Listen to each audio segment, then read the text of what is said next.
اليوم تشهيت الشاباتي والبطبوط وعندي شحال ما درتهمش، بصح كيما على بالكم الوقت ولا كارثه، انا ولا ما يكفينيش. وانتم قولوا لي كيفاش راكم تنظموا الوقت تاعكم.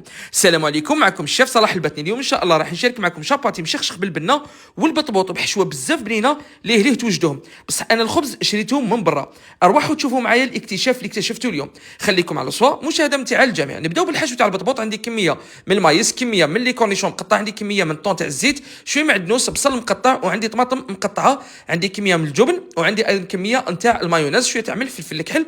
ونخلطوا هذه المكونات وانتم الحشو تاعكم ديروه كيما تحبوا. وانا يا اليوم استعملت البطبوط نتاع غاليطا باي التاكو اللي فيه طريقه الاستعمال وتلقاوه في الساشي 10 حبات. لازم عليكم تسخنوه يطلق روحه شويه، تحسوا اون هذا وين شريتوه. صدقوني من اروع ما يكون. وحشيت فتحتهم بالمقص وحشيتهم لداخل.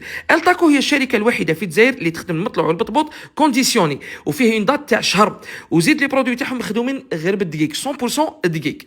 واللي هنا المطلوع ايضا كاين ساشي الكبيره اللي فيها 6 حبات، وكاينه ساشي صغيره اللي فيها 3 حبات. وكما قلت لكم دائما شركه التاكو. الحشو حكمت لنا 6 حبات تاع بيض، ملح، فلفل الكحل، معدنوس، بصل مقطع، شويه زيت زيتون. خلطتهم مليح وراح نطيبهم عادي.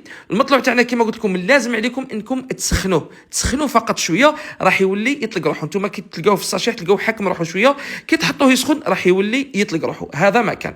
حطيت لهنا البيض كما كنتوا بلالوش، نطيبوا نقلبهم على الجهتين. الخبز تاعنا بعد ما سخنته ولا طلق روحه، درت لهنا شويه تاع الفرماج، شويه نتاع الهريسه اللي يحب الهريسه، ايطاليتهم مليح.